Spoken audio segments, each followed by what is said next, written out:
Hi everyone. In the previous lectures, we might have discussed about the various bone conduction implants and medullary implants, their components, their working, surgical procedures, etc. In this particular lecture, we are going to discuss about the indications and contraindications, surgical risks involved, and various outcome assessment procedures which are employed in assessing the benefit of bone conduction implantable devices and medullary implants. Moving on to the audiological indications, with respect to bone conduction implants, the bone conduction threshold average of 500 Hz, 1 kHz, 2 kHz and 3 kHz should be less than or equal to 55 dB HL. The average airborne gap should be greater than 30 dB and the hearing loss should be stable across 2 years.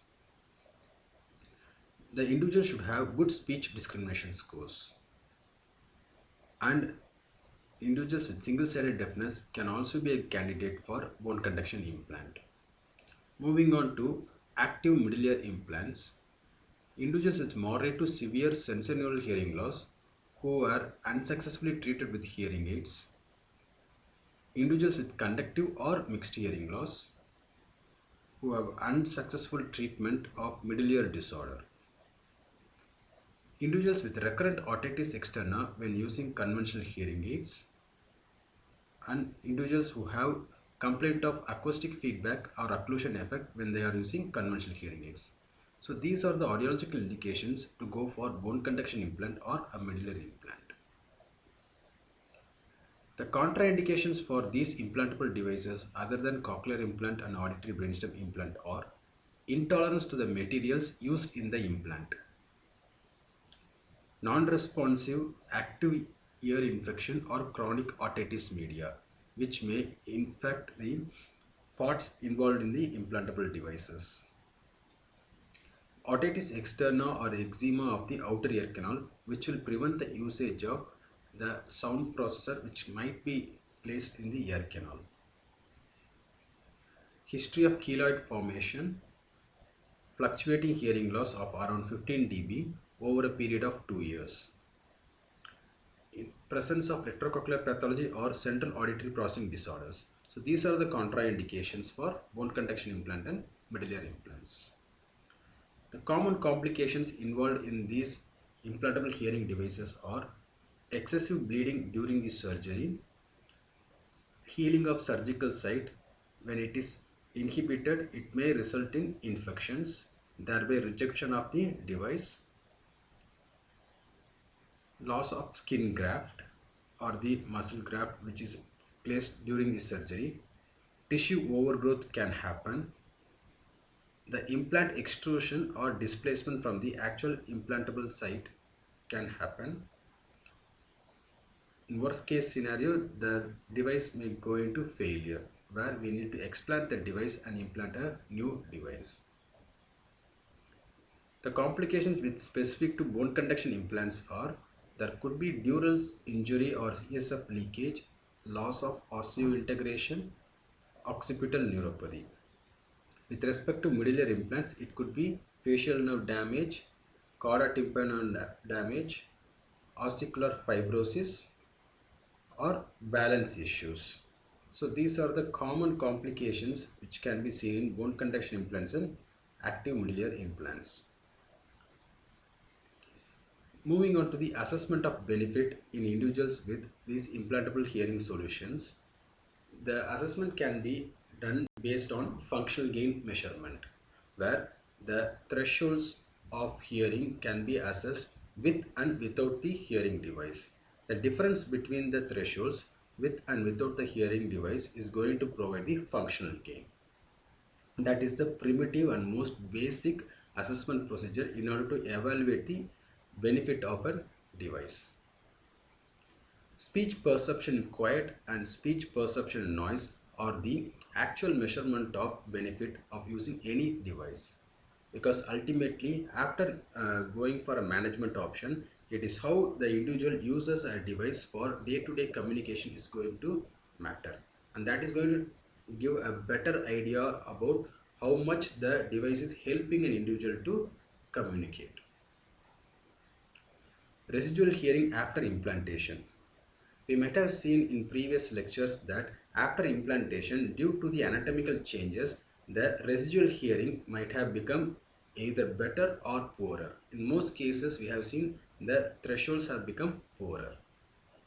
So, what is the residual hearing after implantation is one of the assessment checking the benefit of a surgery. Then subjective patient outcomes. We might have seen that the outcome of in these implantable hearing devices, especially with respect to middle ear implants, they were similar to that of the conventional hearing aids. The only difference what we could see were the reduction in the occlusion effect, there is no acoustic feedback, lesser distortions. All these three things is going to improve the quality of hearing, the ease of hearing. So the quality of life of the individuals who underwent these implantable hearing solutions had better when compared to acoustic hearing aids. So these subjective patient outcomes can be measured using various questionnaires like AFAB, Abbreviated Profile of Hearing Aid Benefit, Glasgow Benefit Inventory, parents evaluation of oral or oral performance of children, speech, spatial and qualities of hearing scale, SSQ, hearing device satisfaction scale, burn benefit in single-sided deafness. So these are some of the subjective patient outcomes which can evaluate the benefit of a device. AFAB is the most widely used subjective questionnaire which consists of 24-item questionnaire. 6 items under 4 subscales. The subscales include ease of communication, reverberation, background noise and aversiveness. So the listening experience of various subjects or individuals with the device and without device in all these 4 subscales will be evaluated. The scoring includes a 7-point Likert scale from A to G. So A is always and G is never. So each and every question or listening environment description will be set to the subject and they have to tell yes they are experiencing it always or no they are not at all experiencing such kind of an behavior. So these things has to be assessed with and without amplification device, and the difference between these two comparison is going to tell whether the device is actually providing benefit for an individual or not. The second one is the Glasgow Benefit Inventory. It is a subjective post-interventional questionnaire. So it is just a post-interventional questionnaire. It does not check about how the pre-interventional was. So it was developed to evaluate any otolaryngological surgery or therapy. After the surgery, how the improvement was perceived by an individual. In order to assess that, this questionnaire was developed.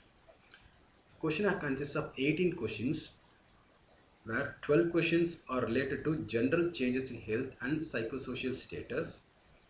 3 questions focus on the social support required after the treatment, and 3 questions depends on the physical health status after the treatment, the number of times the individuals need to visit the doctor or the hospital. Scoring is based on 5-point Likert scale. The responses are scaled and averaged to give a score within a range of -100 through 0 to +100.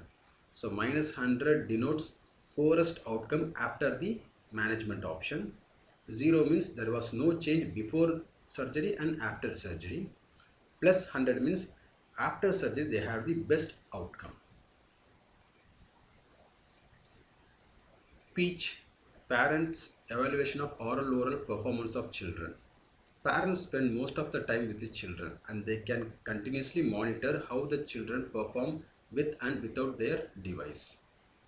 So this questionnaire is used to evaluate the effectiveness of a child's hearing aids or a cochlear implant.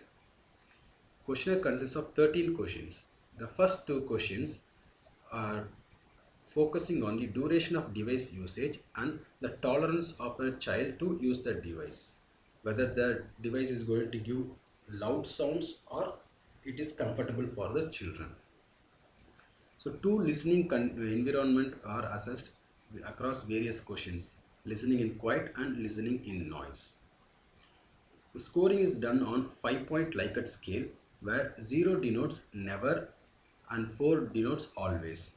So various listening experience will be described in the questionnaire, and the parent has to choose whether their children never experienced that particular questionnaire or the particular statement, or they always have that listening experience.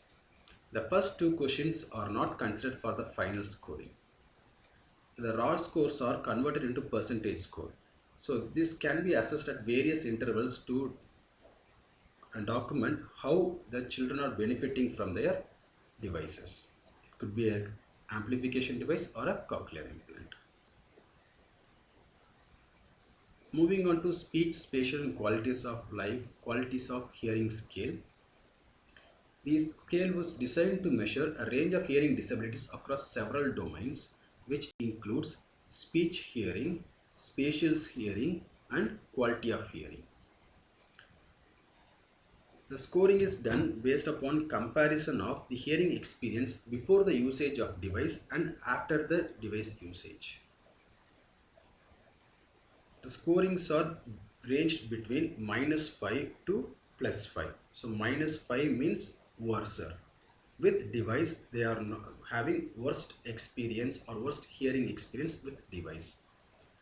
0 denotes the hearing experience does not change between with and without device, and +5 indicates they have very good experience with the device usage.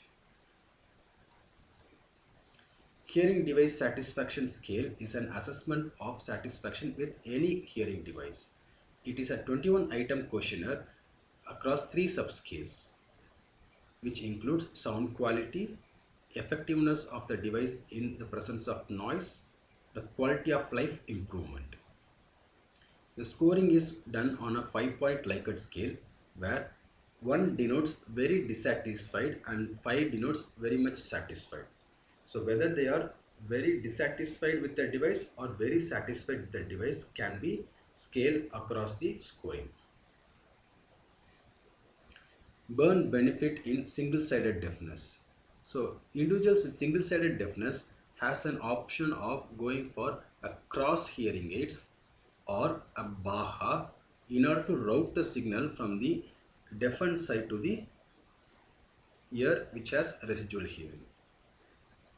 So this assesses the benefit of a device which is used in individuals who are suffering from single-sided deafness. This questionnaire has 10 items rated across 10 units. So the subject has to mark a vertical line on a scale based on their listening experience with the device, where -5 denotes the listening experience were much easier without the aid, and 0 denotes there was no difference with the usage of device. So the listening experience was similar with and without the device. And +5 denotes the device is aiding in improved listening experience. The effort of listening became much easier with the use of a hearing aid or any amplification device. So these are the subjective questionnaires which will tell about how much quality of life has been improved without the device and with device, or before a surgery was done and after the surgery. So that is going to tell about how the patients perceive the benefit of a management option or usage of a hearing device. Other than that, especially with respect to the middle ear implants, there is not going to be much difference or a significant improvement when we compare the conventional hearing aids and middle ear implants. But when we administer the same individuals or the same subjects with this kind of subjective questionnaires, we are going to see a very good improvement in the perceived benefit of individuals who are using middle ear implants. The information for this particular lecture were taken from these references. Thank you.